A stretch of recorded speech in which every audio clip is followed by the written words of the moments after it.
it's almost like reality. It's almost like the Sasquatch and this year the elk. We stayed within their reality. It's almost like we didn't go blind and deaf. But my question is like, why do we do that? Why is it that we go blind and deaf? Yeah, why? In the summer, do we go blind and deaf? And in the fall and the spring, not so much. Exactly, yeah. So even in Sacramento, it's like even with people, because I remember going into one of the malls with a friend, and the mall was full of people, and then I walked home from it because I lived nearby, and the place was full, and it felt safe, And then another time, my friend wasn't there, but I wanted to go to the mall, so I decided to go by myself. And the roads were like empty, completely empty. I'm like, am I in the right road? Because I remember this being the road where I can go to the mall, but how can it be so empty? And I got to the mall, to the entrance, and again, it was completely empty. And I'm like, is it closed? But it's Tuesday afternoon. It shouldn't be closed. And I go in, yeah, the door there is open. The stores are open. And I mean, there's a few people. But it wasn't anything like when I'd gone with my friend. Mm-hmm. So it's like a collective change of awareness, and it's exactly the same as what we experienced here. It's like a collective awareness field that can be shared between two or more people. And what is it? Is it like vibrationally, frequency? Interest, what is it that dictates it? So anyways, I thought it was very, very interesting observation of what's been going on. And like even through time space, those telepathic conversations we've had, the experiential telepathy we've had with it, Sasquatch has changed, has morphed and changed.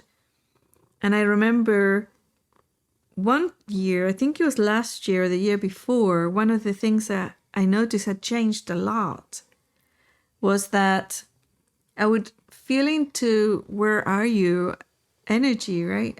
I went out into, it was fall, and I went out near the shaman shack, and I was like, where are you guys? I can't feel you anymore.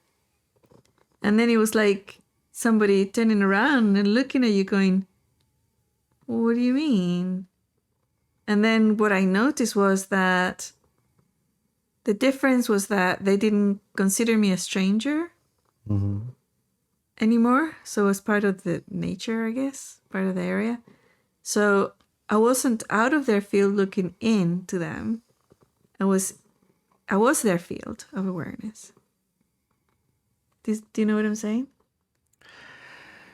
No. And then I had to explain, oh yeah, we don't really function like that, as people. I need that otherness in order to be able to see you, perceive you. I wonder if it has to do with that.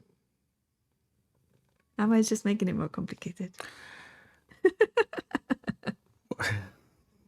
Well, I'm ready to accept in a lot of ways that there must be some collective awareness agreements, right? Yes. I know with fish, I know with wild animals that didn't all of a sudden there get to be more elk, and all of a sudden the next year there's like more bears around. Mm-hmm. But the encounter was much changed. I mean, if you were counting how many bears are on the planet based on how many times you've seen one, for 40 years there were no bears. Mm-hmm. And now all of a sudden the bears are everywhere.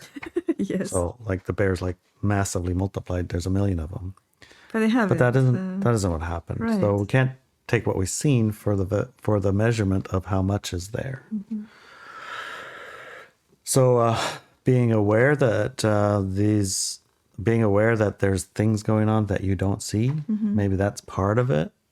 And what you see, I guess the band of awareness that see, hear, feel, touch, right? That band of awareness, mm-hmm. that is not very reliable. Right. Not a very reliable measure of reality. I Correct. think that's probably the best I can do with what we're doing so far is there aren't any because I haven't ever seen one is not a good measure of it. It's not a good measure. There's of a it, million of yeah. them because I see them all over the place. Is also not a good measure of measure it, of it, right? yeah. So there's another stick we got to use Yeah. to, I guess, make the connection to what is actually there.